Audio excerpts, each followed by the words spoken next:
Oklahoma Gardening is a production of the Oklahoma Cooperative Extension Service as part of the land grant mission of the Division of Agricultural Sciences and Natural Resources at Oklahoma State University, dedicated to improving the quality of life of the citizens of Oklahoma through research-based information. Southwood Landscape and Garden Center, Tulsa's source for great gardens, southwoodgardencenter.com. And the Oklahoma Department of Agriculture, Food, and Forestry, helping to keep Oklahoma green and growing.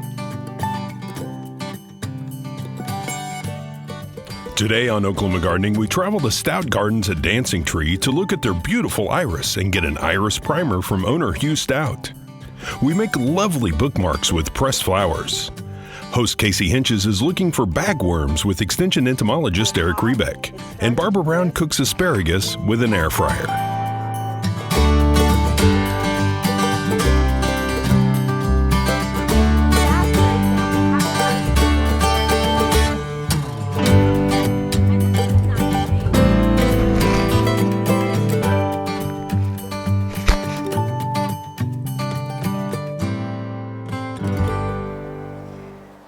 Here with Hugh Stout at Stout Gardens at Dancing Tree, just north of Oklahoma City.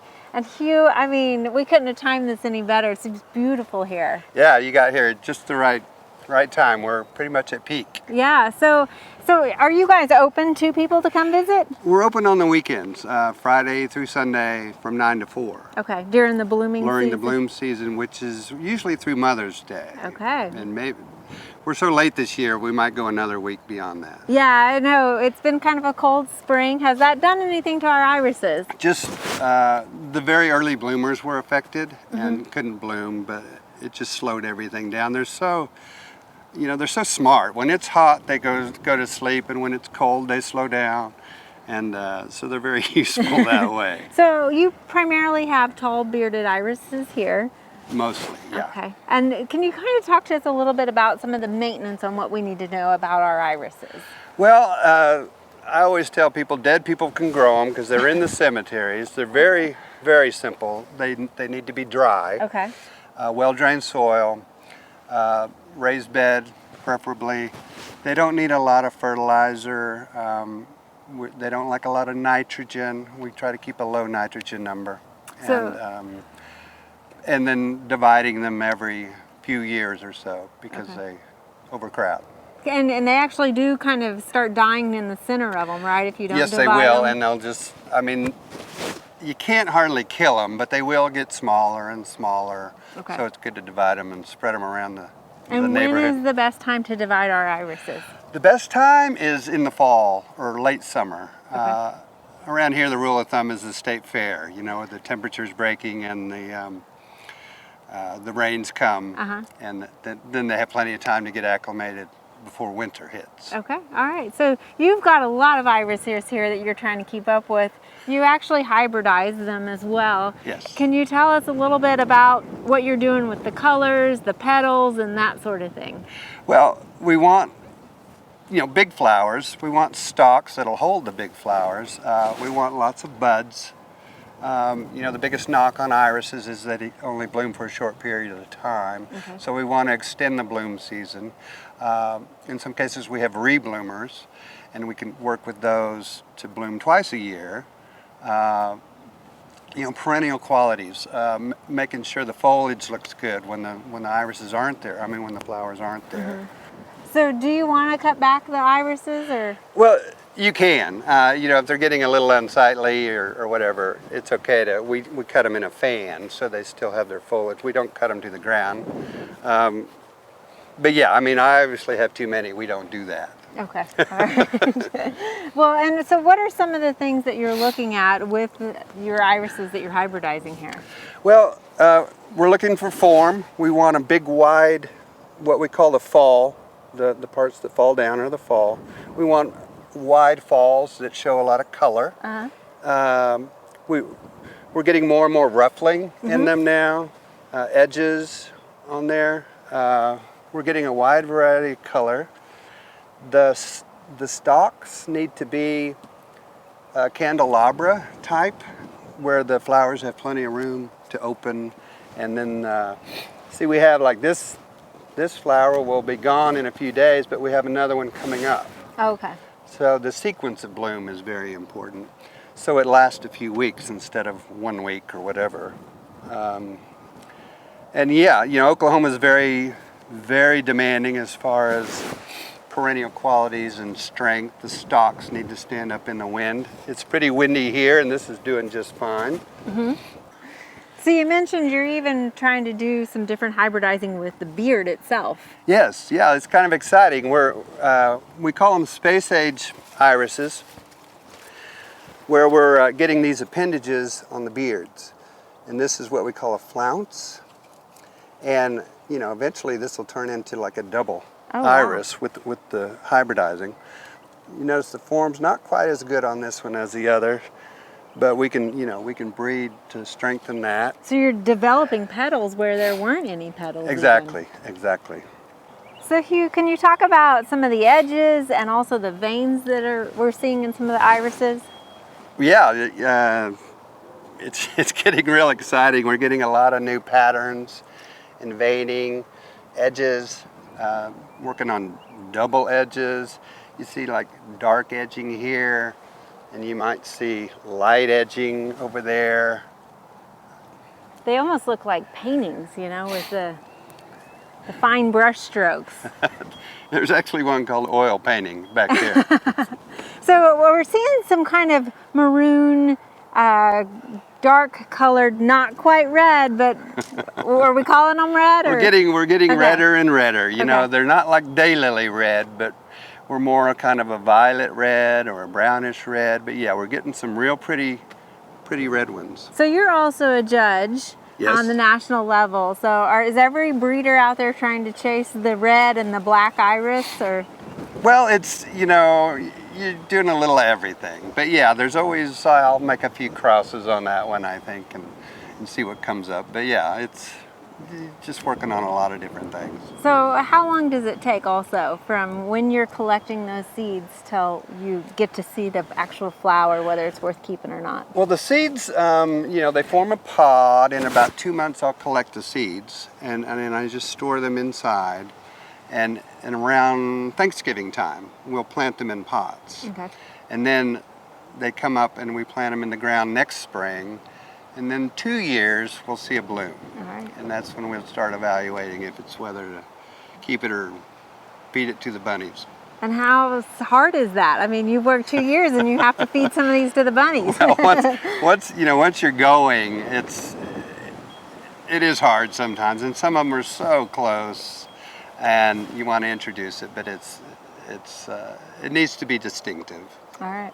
And you have some really creative names for those that you have released that are in your catalog. And if our viewers want to get a hold of this catalog, how can they do that? Well, they can go to stoutgardens.com. Okay. You can order it online. It's $6, but it's full color and has every type we have. Or they can go online where there's even more varieties online. Okay. Yes. All right. Yeah.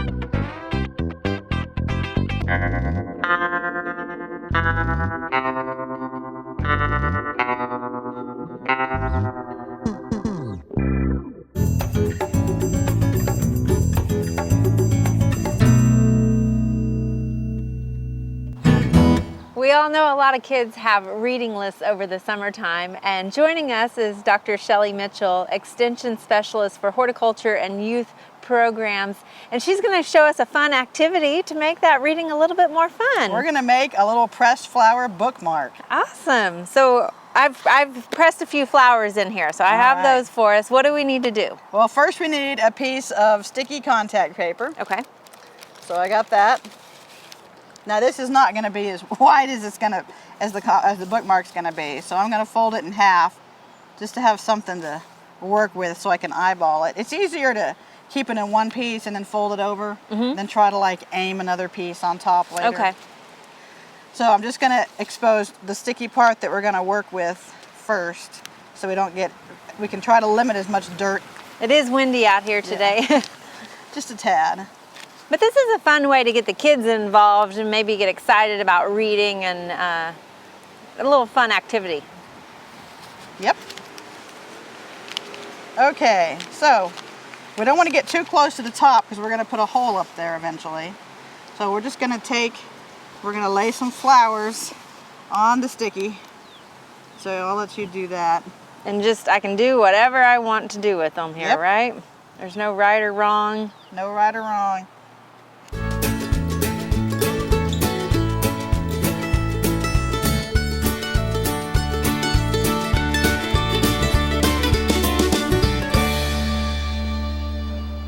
All right.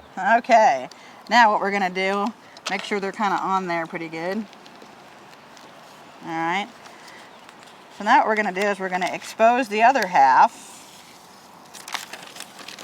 And then we're going to fold this over. So we kind of use our crease to... Try to not get any bubbles in it. The best we can. It's okay if there's some bubbles. Doesn't have to be perfect. We can work some of them out. All right, now to make it more square, we can trim off some of this sticky that didn't quite get covered. And of course, I assume you can make this contact paper any size you want if you have smaller books, bigger books, whatever. Oh yeah, you can make it any size you want, any shape you want. You could make like a star-shaped one if you wanted.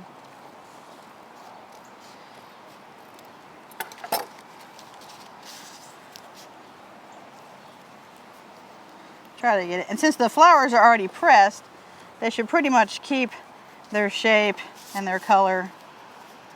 We could put fresh ones in here, but it might not last as long or look as good after a while.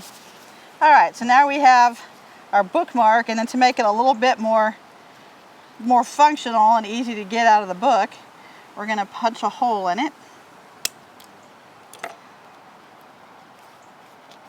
And then I have a piece of ribbon.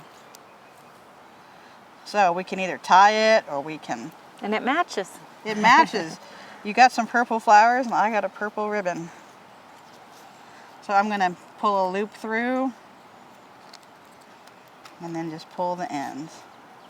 And now we have a bookmark. Here, I'll make it so you can see it better. There. We got purple flowers, red flowers, and it's ready to be put in a book. And I guess you've added plant names in your bookmarker, but you could add glitter or whatever into yours as well to customize it. Exactly. Well, this is a great way to enjoy your summer reading, and thank you for sharing this activity with us, Shelley. You.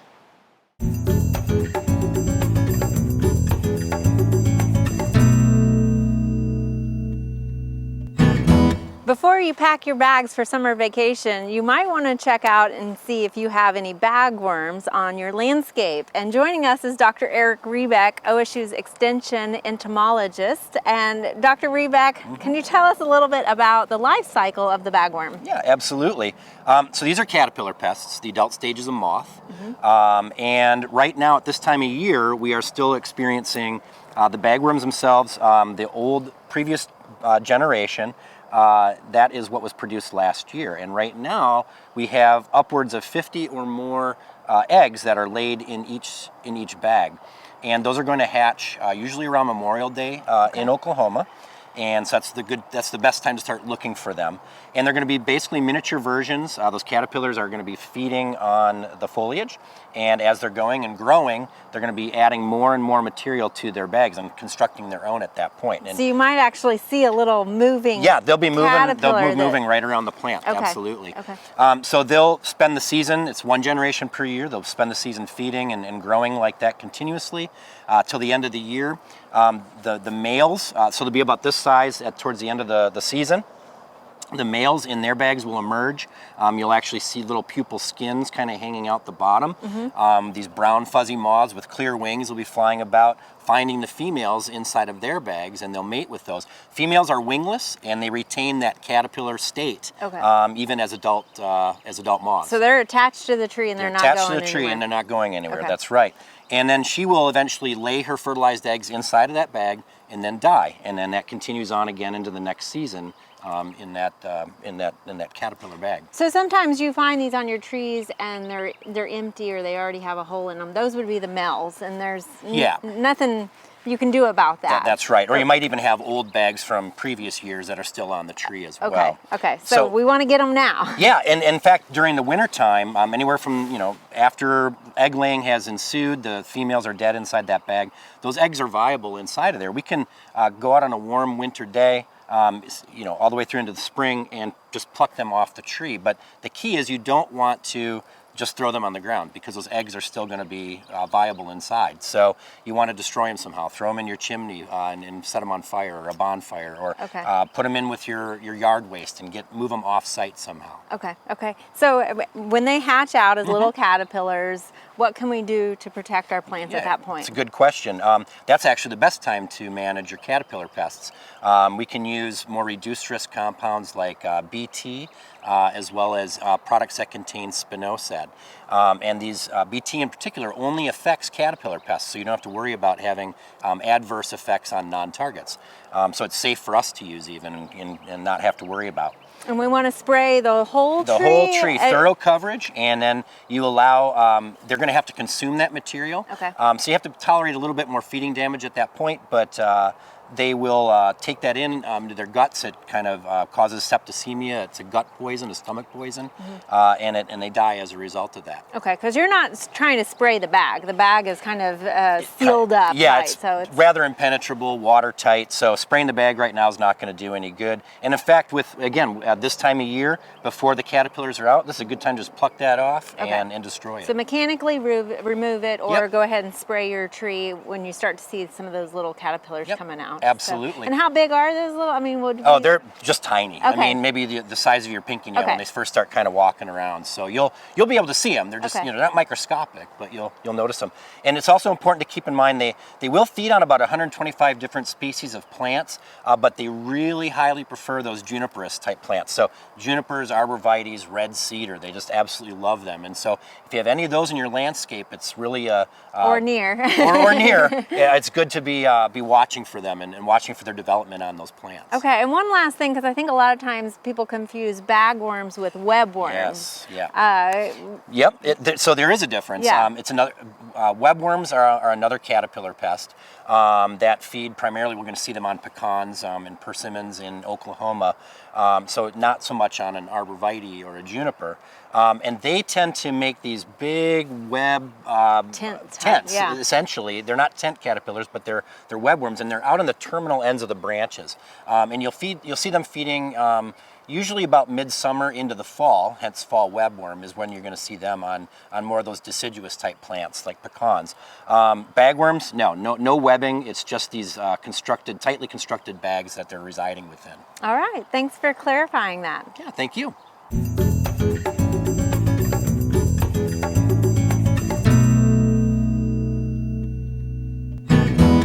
Today we're working with an appliance that a lot of you probably got for the Christmas holidays or maybe getting for the next Christmas holidays. It's an air fryer, and there's a lot of hype about them, so we're going to try to sort through what's real, what's not. Bottom line is it's going to be up to you whether it cooks the way you want it to. So I'm going to prepare a recipe of air fried asparagus. So I've got they make small amounts, so this is a right size for a lot of them. There's a lot of variation in size, but for the one I've got, this will be fine. I've got about 1.5 cups of fresh asparagus. I'm going to add about a teaspoon of oil. Different machines work differently, different people do it different ways. The oil does add flavor to it though, so I would recommend that you add a little bit to it in order to get some more taste developed. Some don't recommend adding any, and that works fine with meats or products that have been commercially prepared to be fried or oven fried. But for this kind of thing, you want a little bit more flavor when you're working with fresh vegetables. I'm also going to add just a little bit of salt to it.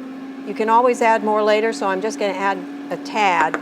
Most of the machines need to be preheated when you're going to do this. So this one has already been preheated and in fact is counting down.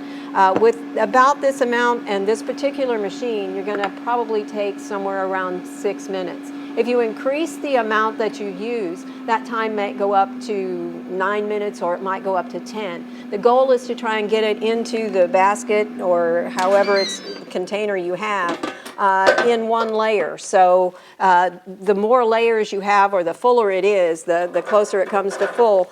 Because it's going to be overlapping, that means you're going to have to come in every 4 to 6 minutes and shake the basket, which just means to do this so that you rearrange the vegetable that's in there so that the food continues to cook without being smothered by someone else, another piece, which is going to prevent it from being crispy.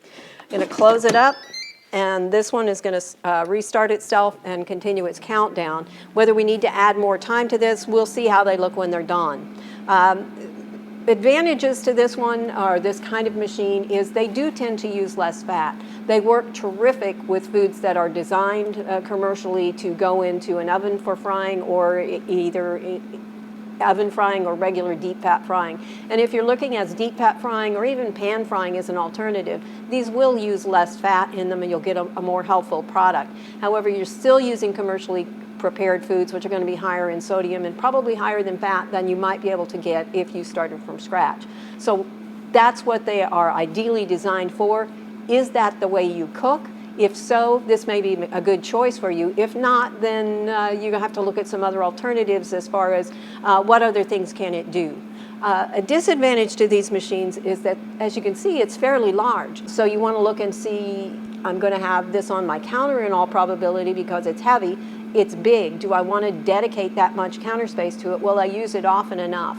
The answer to that one is borrow somebody's and see if you like it. They do have some safety features built into them. As you can see, when I pulled the basket out, there was an inner basket in it.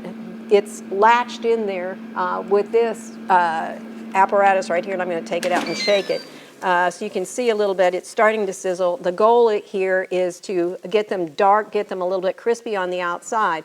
When I want to take it out of the basket, I'll flip that up and push that button down. Otherwise, the basket is always going to stay in. Otherwise, when I lifted it up, the whole thing would be moving.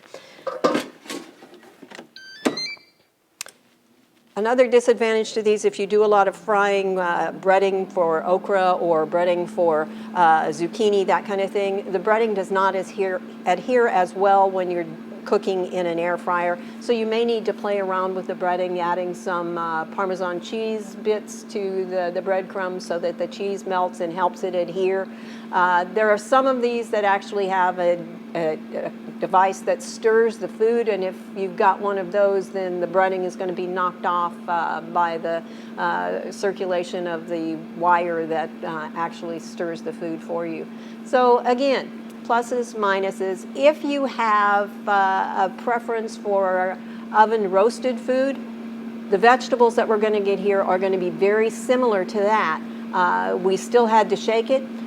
We would still shake or stir something in an oven if you were roasting it, but the flavors are very, very comparable, at least in my mind. This may be a little bit crispier because it has a basket and the air gets all the way around it.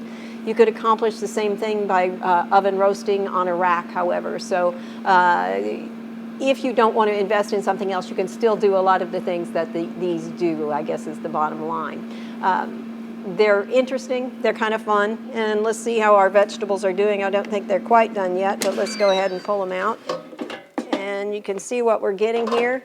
It's hot, it's starting to crisp, and we'll take them on out and see if we can get them all the way out. Oh yeah, nice sizzle. And there you go. That's air fried asparagus or air fryer asparagus. Give it a try if you've got one. Try to branch out beyond what you're doing with chicken nuggets and frozen French fries. I think if you do so, I think you're going to find that they have a lot of uses that you may not have anticipated, and you probably are going to like the vegetables that are coming out of them. For Oklahoma Gardening, this is Barbara Brown. There are lots of great horticultural events this time of year. Be sure and consider these activities when you're making your plans for the weeks ahead.